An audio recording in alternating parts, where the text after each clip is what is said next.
¿Qué tal? ¿Cómo te encuentras hoy? Espero que estés muy bien. Te doy la bienvenida a Puebla en Casa, tu lugar para aprender.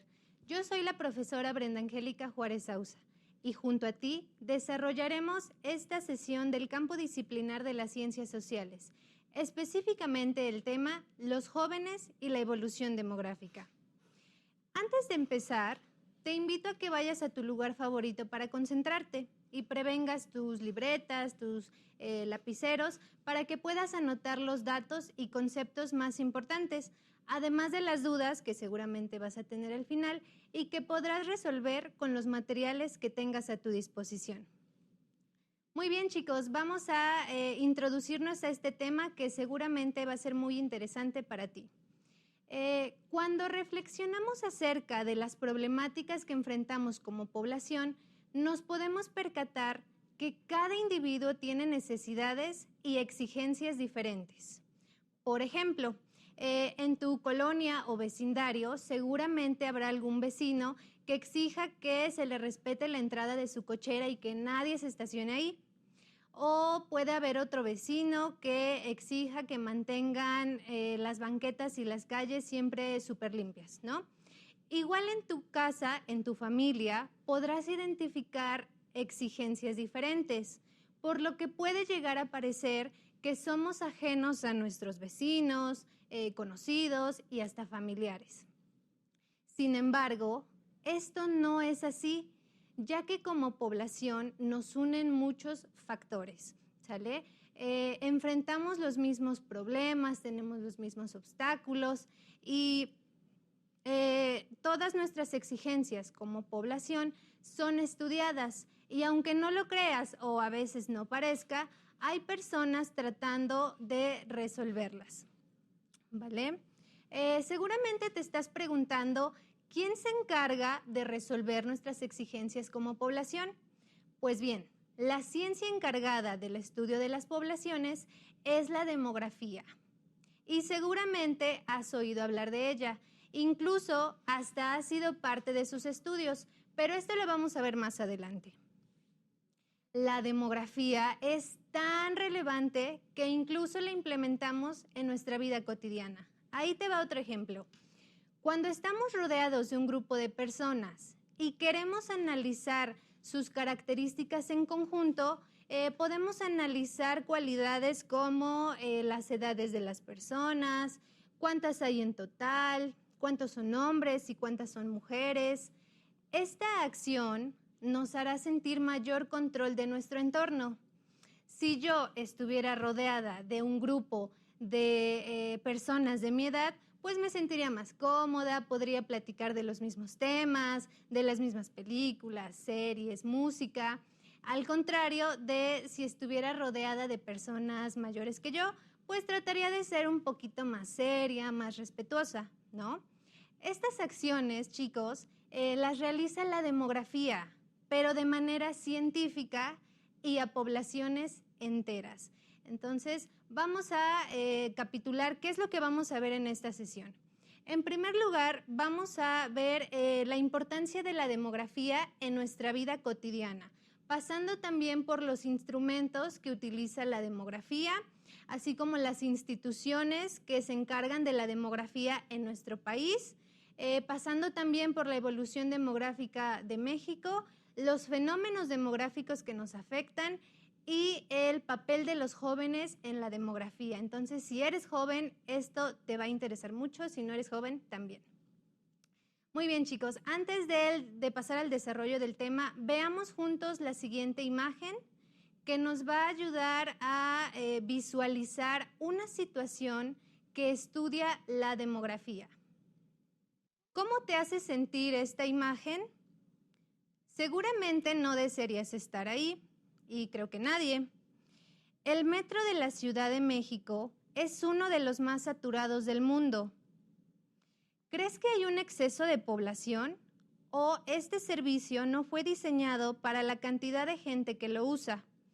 Y lo más importante, chicos, ¿qué solución le darías a esta situación? Al ver esta imagen, seguramente estás pensando en la importancia de la demografía, ¿verdad?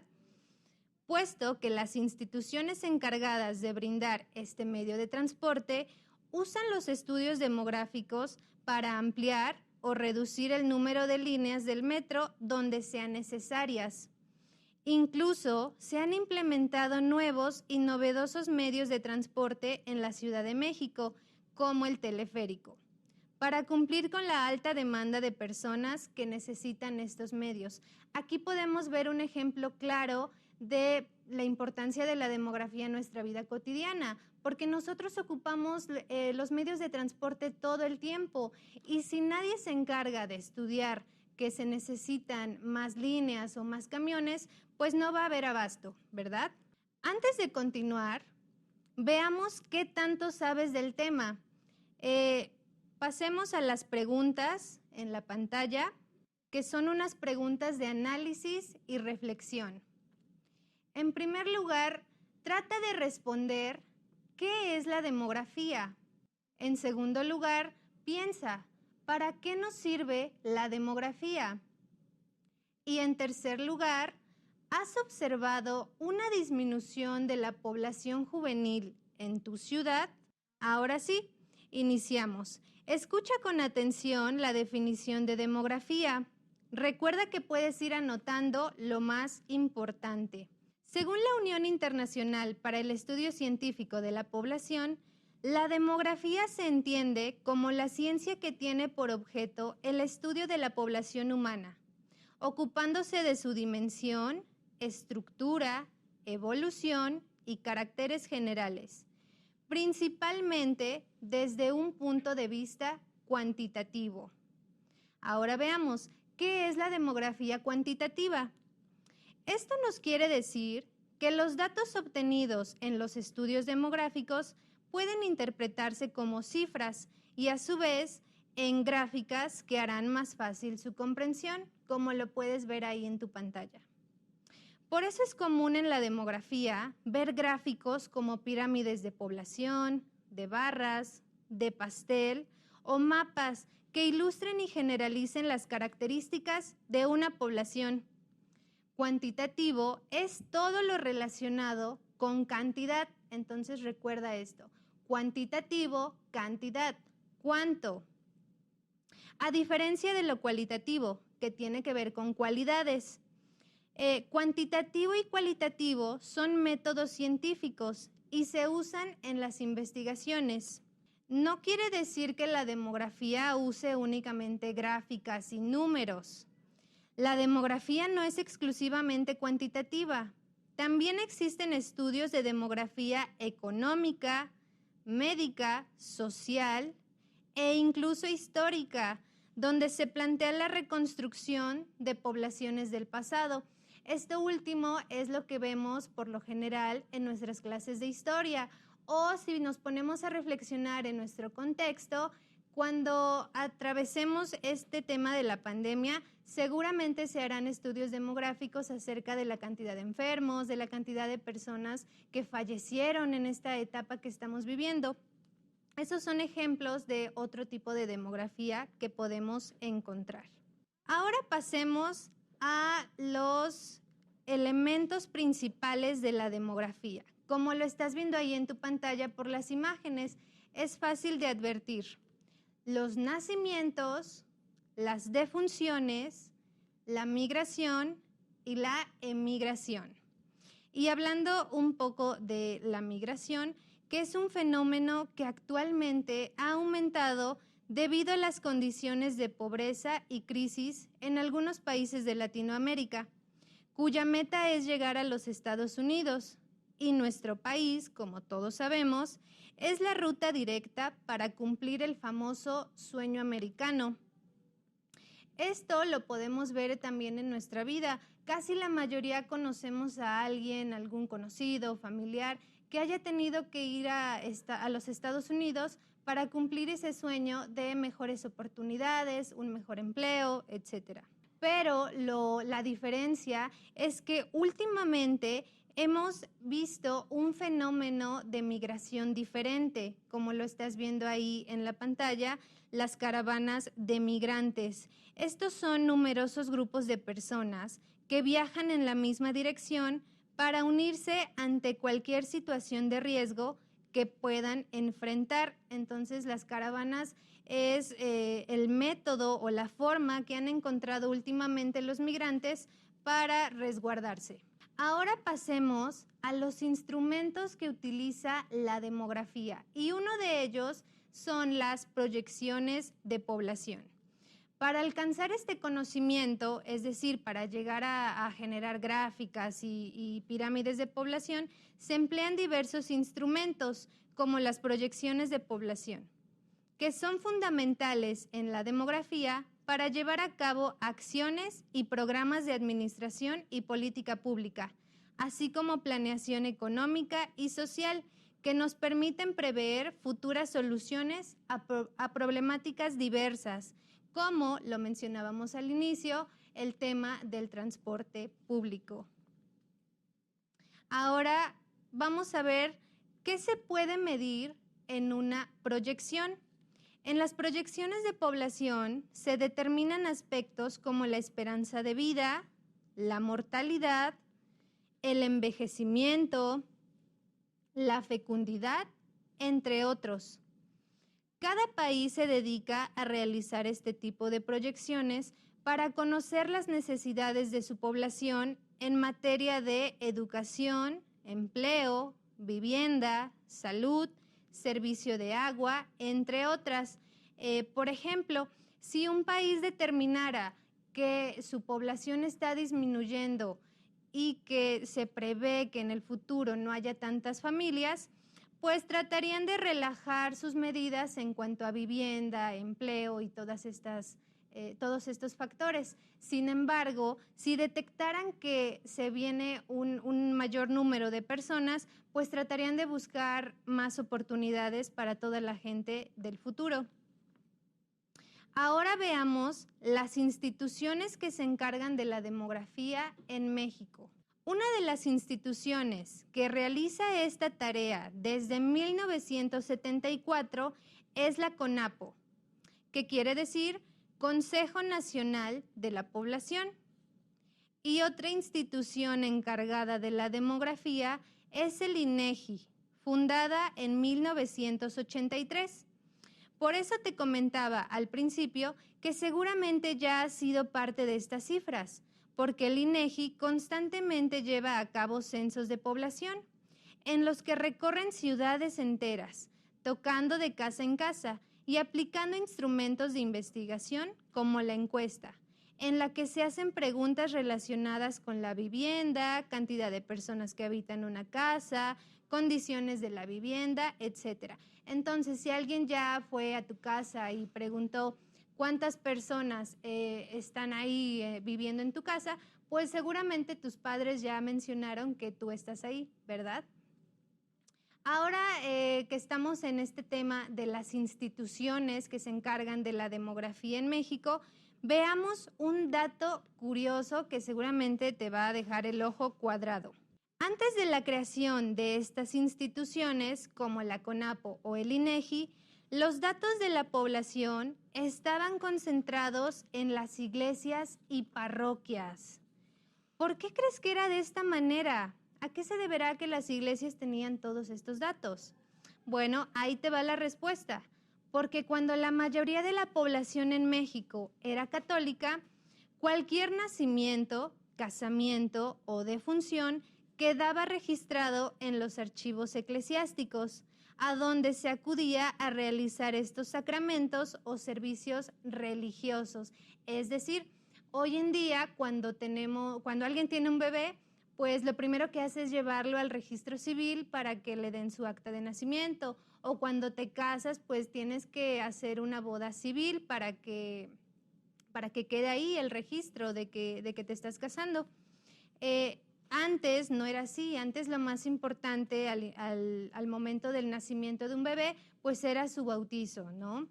Todo esto cambió tras la Guerra de Reforma, cuando se creó por primera vez el registro civil en México y la Iglesia cesó su labor en este ámbito.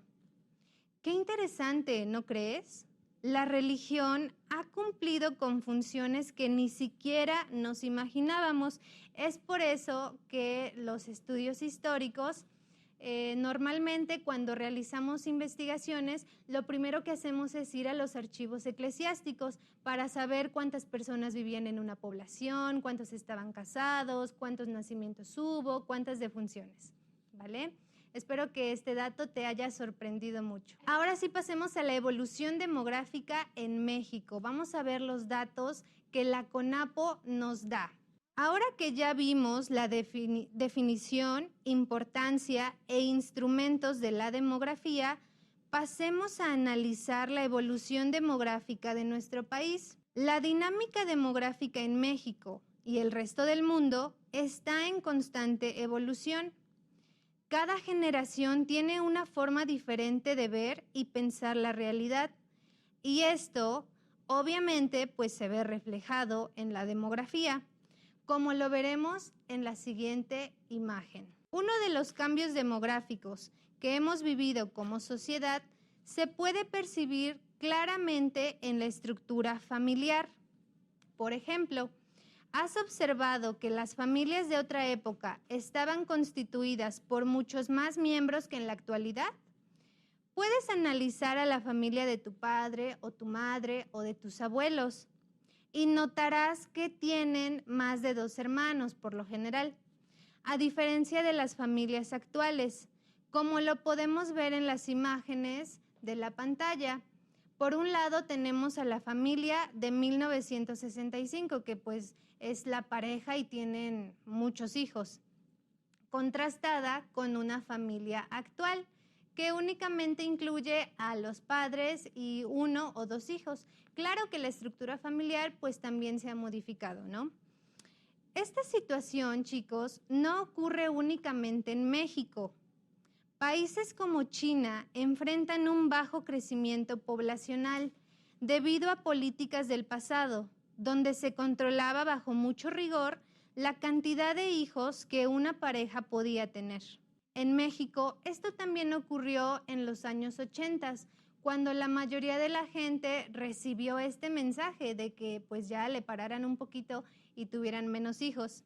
¿Tú con qué imagen te sientes identificado? ¿Con la familia numerosa o con la familia de menos integrantes? Ahora veamos otro elemento, la fecundidad.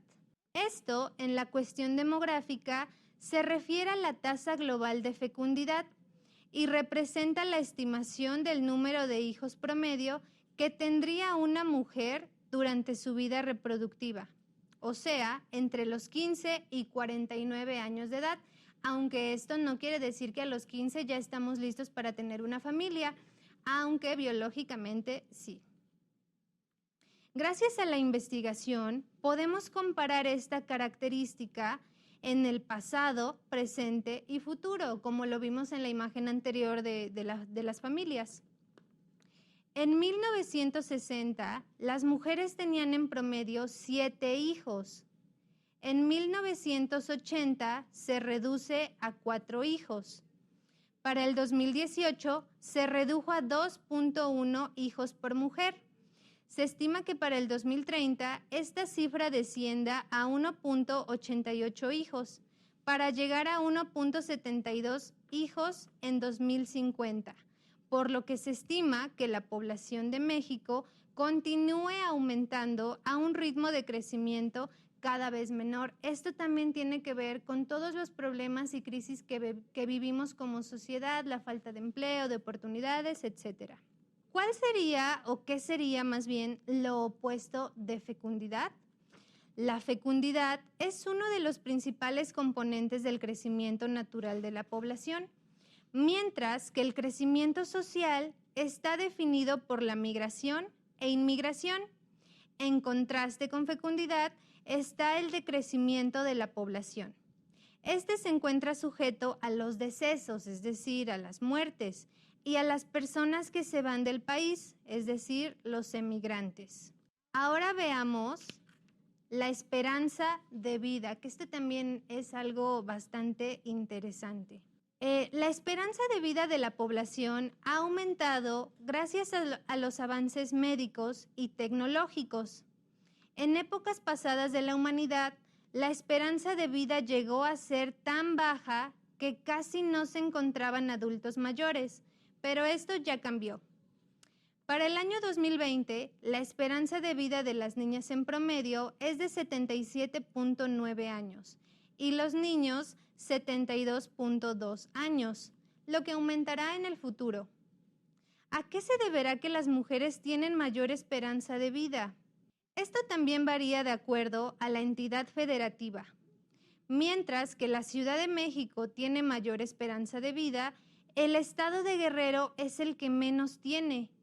Esta condición de Guerrero tiene que ver con factores de violencia y criminalidad. Vayamos ahora a la migración. La migración internacional. Para el 2018, las entidades federativas con el mayor flujo de inmigrantes, es decir, personas que llegan a vivir a nuestro país, son Jalisco, Baja California y Michoacán, principalmente con personas que retornan de los Estados Unidos hacia México. Seguramente regresan a ver a su familia. Ahora la migración interna, los emigrantes. La movilidad de la población en el interior del país en busca de mejores oportunidades de trabajo, estudio o calidad de vida se ha concentrado en la Ciudad de México, el Estado de México y Veracruz. O sea, en estos estados es donde la gente mayormente trata de buscar otro lugar donde recibir mejores oportunidades. Pasemos ahora a los fenómenos demográficos. Como lo estás viendo ahí en la pantalla, seguramente ya los identificaste. Como ya lo hemos mencionado, cada país enfrenta diferentes fenómenos demográficos. En México, uno de los fenómenos demográficos que la CONAPO ha identificado en las proyecciones de población es la tendencia del envejecimiento de la misma. Esto quiere decir que en nuestro país se ha acumulado en mayor proporción la población en edades adultas, es decir, de 65 años y más, por lo que se prevé la disminución de la población joven del país en el futuro. ¿Esto por qué crees que sea un reto? Bueno, porque mientras haya mayor población adulta, pues representa un mayor desafío demográfico al país. Habrá una mayor demanda de servicios de salud, seguridad social, movilidad y accesibilidad, recursos humanos. Esto es así porque imaginemos los edificios de nuestras ciudades.